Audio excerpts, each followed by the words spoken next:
What is up, everybody? It is Tuesday. It is always a great day to be talking Packers. Thank you so much for joining me. I'm your host, Andy Herman. You can follow me on Twitter at Andy Herman NFL.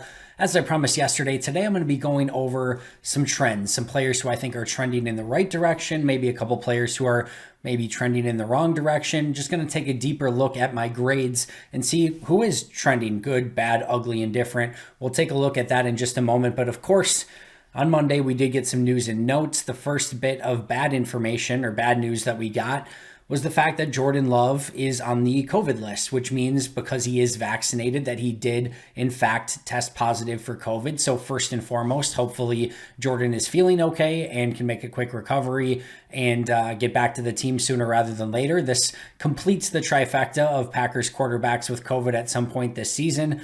Kurt Benkert, Aaron Rodgers already tested positive at some point, or at least were in the COVID protocols at some point. And then now it's Jordan Love. So all three on the COVID list at some point this season. Hopefully this protects the Packers quarterback room for the remainder of the year. But this isn't a completely insignificant injury. Maybe the cynic would say, you know what? We saw what a start with Jordan Love looks like already this season. And if Aaron Rodgers isn't out there, the difference between Love and Benkert may not matter that much. Not necessarily a firm believer in that, in that line of thought, but more importantly, we know that this season isn't about Jordan Love as the starter, or even, if he needs to play for Aaron Rodgers. Like, that's not what it's about, right? This is still about the development of Jordan Love. And right now, with Aaron Rodgers' toe issue and injury, Jordan Love, it affords him the ability to get all of those first team reps. That is an incredibly important aspect of his development as a quarterback. And missing an entire week or maybe more of that, including those number one reps, is certainly not great for his development. So that doesn't help in that regards. Also, you ideally would like to have some level of continuity. I know Aaron Rodgers has been out, but it's been fairly consistent now that he's been out. And Jordan Love, by all means, I guess Green Bay has been able to continue to winning and continue to be a very good football team. Jordan Love's been able to kind of steady the ship from a practice standpoint. Even with Rodgers out, Love's been able to function and get everyone on the same page and ready to go for game days and not have it be a massive effect on the offense as they go into their games. Now, if Aaron Rodgers is not able to practice, that means Kurt Benkert will be the player who is running with the number ones. And of course, if something were to happen with Rodgers in game, you would, like to have some hope that Jordan Love could maybe get you through that game and maybe, even pick up a win. Who knows with Kurt Benkert? He's certainly a gamer, and you like what you like when he's on the field, just the way that he plays the game. He's certainly been a fan favorite throughout this season. But it's not a completely insignificant move for Green Bay to have to put him on the IR list, certainly for the future of Jordan Love and his development, and also, just to have depth at that quarterback position. So because he is vaccinated, Love just needs 2 negative tests in a row. I guess there's an outside chance that could happen prior to Sunday, and Love could still potentially be the backup, but more likely it'll be Kurt Benkert getting the call up from the practice squad this week.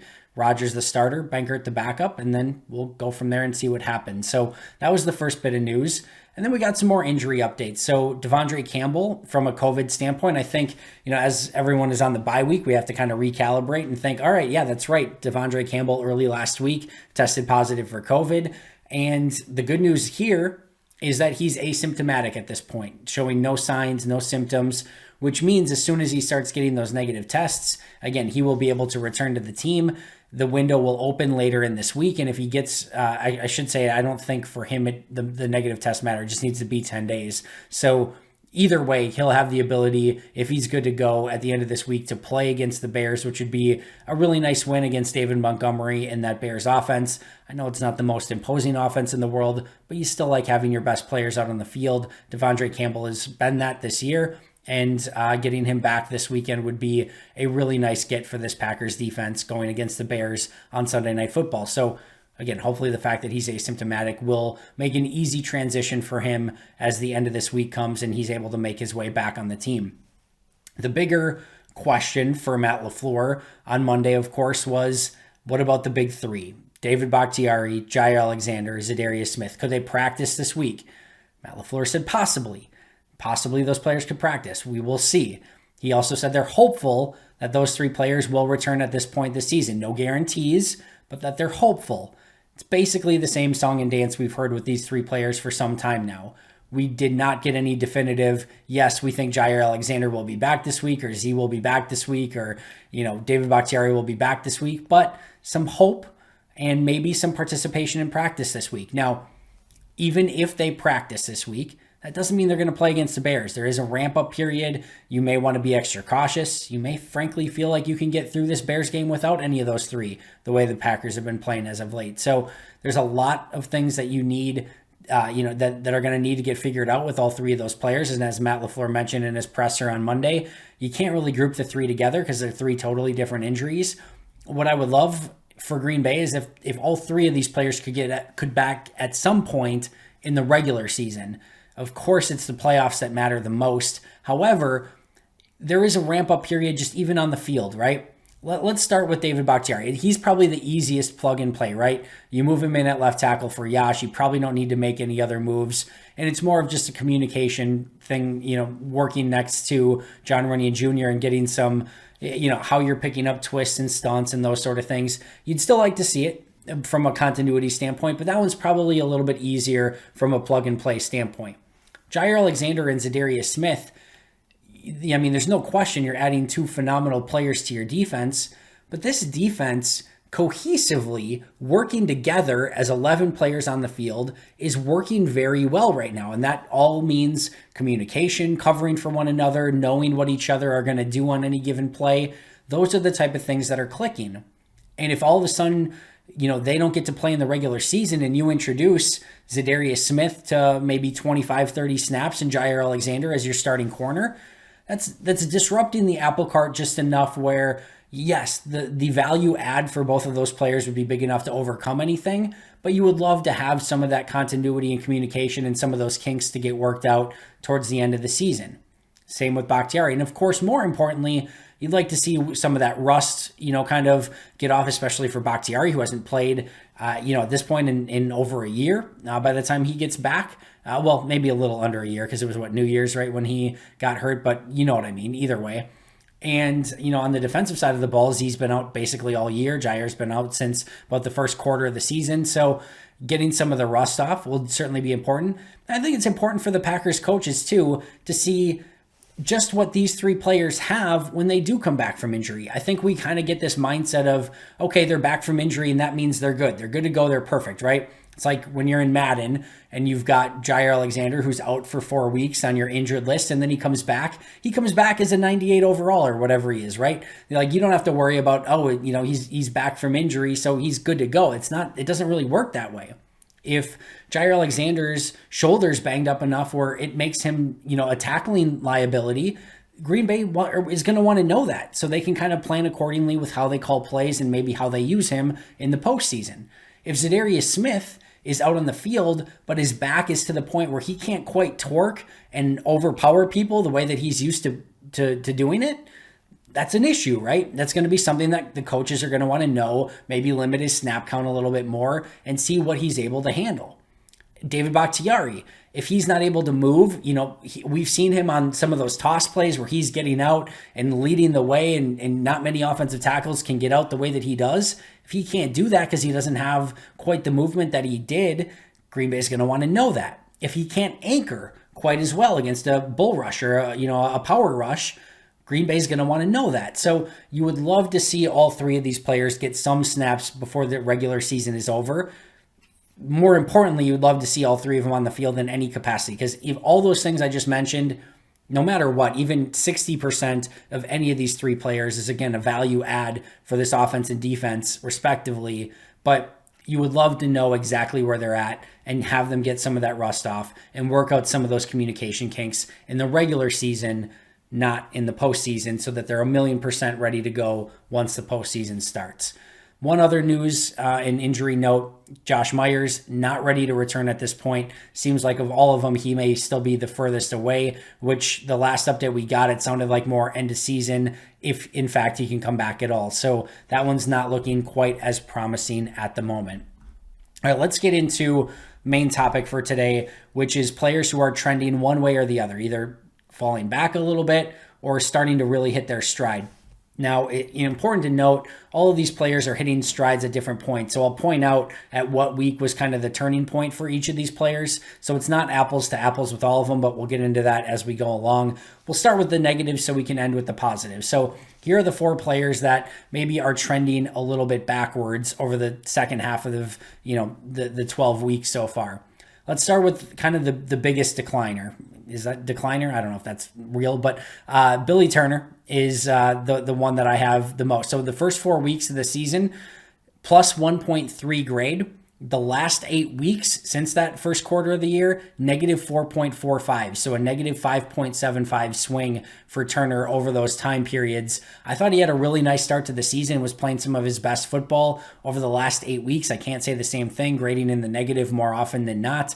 I know I've been lower on Billy Turner than most. If you want to go look at pass rush and run block win rates per ESPN, they're going to tell you a different story. They're going to tell you that Turner's playing very, very, very well. If you look at PFF, they're going to tell you he's playing slightly above average. If you want to listen to Mike Wall, guest of the show, friend of the show, who knows and has forgotten more about offensive line play than I will ever know, he's telling you that Billy Turner's had a pretty nice season as well. So Aaron Rodgers, if you want to listen to him, he sort of knows a little bit about football as well. He said earlier in the year, he hasn't said it recently, but he said earlier in the year that Billy Turner was playing at a Pro Bowl level. So there is a lot of positive out there for Billy Turner. Me personally, I think he's fallen off a little bit over the course of the last 8 weeks or so. And hopefully he can get back to playing where I had him, in the first month, where he was playing, positive football and winning football week in and week out. Next up, staying along the offensive line, is Royce Newman. First 5 weeks of the season, a slight positive, plus 0.35. Over the last 7 weeks, negative 5.30. So a big degradation there for Royce Newman. I thought in the beginning of the season that, he was hanging in there. Over the last, 7 weeks or so, not quite as much. You can see him getting beat a little bit more often. You would have, maybe expected or hoped for the opposite as a rookie, where maybe he comes in a little bit jittery and struggles and then kind of settles down as the season has gone on. But based on where I have him, I have it almost a little bit to the or not a little bit, but definitely to the opposite of that.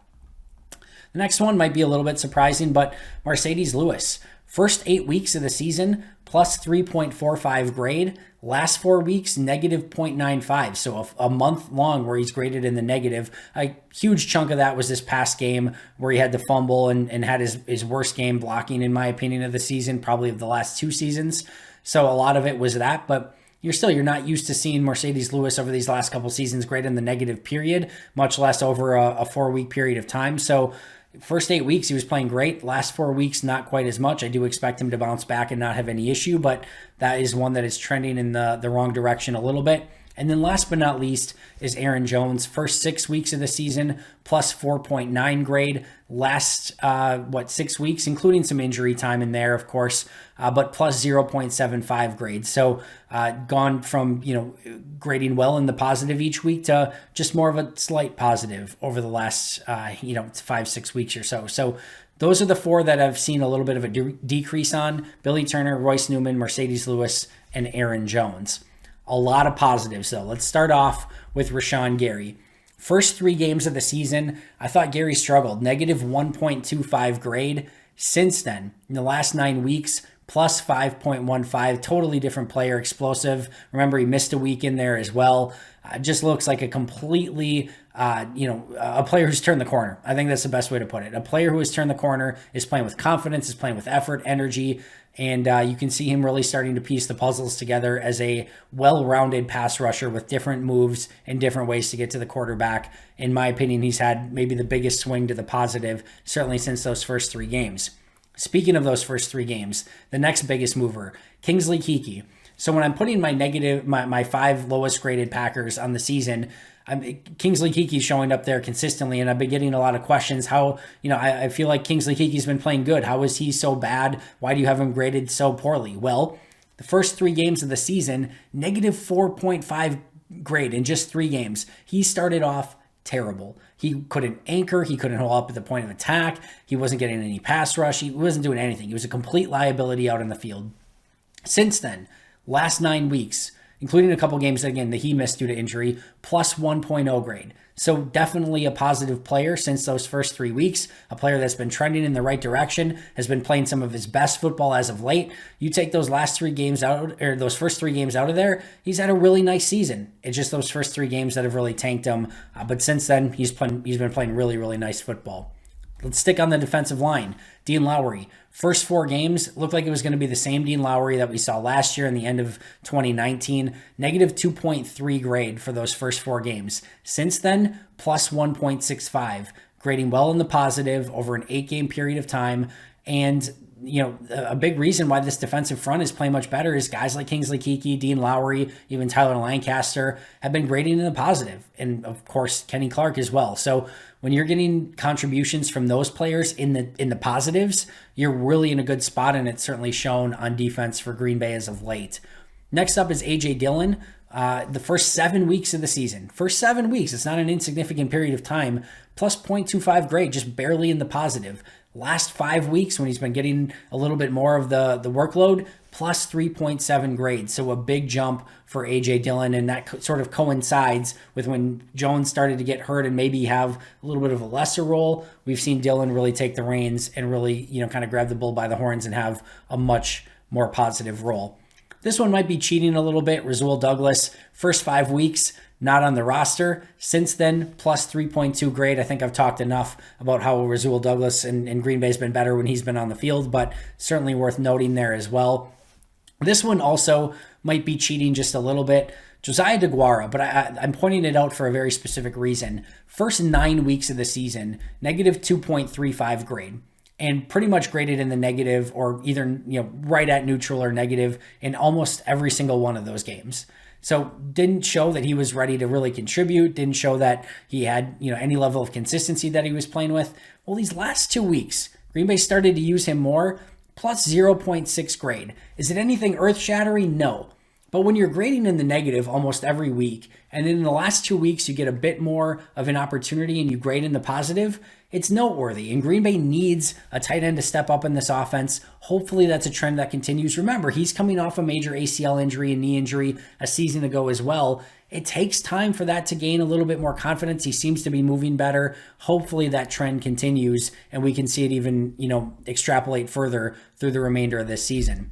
Darnell Savage, first 7 weeks of the year, negative 2.0 grade. Since then, plus 0.75. Feel like he's playing much better football, reacting to the ball better, and just playing faster. Chris Barnes, first 8 weeks of the year, negative 0.45, but in the last 4 weeks, plus 1.9 grade. So a plus 2.35 turnaround, and really playing some solid football, getting sideline to sideline. We saw him get under that screen pass, make some plays. Yeah, I really like seeing what Chris Barnes has put on tape this last month, I should say. And then last but not least, Adrian Amos, first 6 weeks of the year, plus 1.5, so still really good. But since then, the last 6 weeks, plus 3.6, he's gotten even better and has been a huge key to this Packers defense. That is going to do it for me today. Always appreciate you joining me. It means so much. We're going to finish off this year strong, finish out the season strong. So make sure you're subscribed if you're not already. I'll be right back here tomorrow with Rachel Hotmeyer, so you won't want to miss that one. But until next time, and as always, go Pack Go.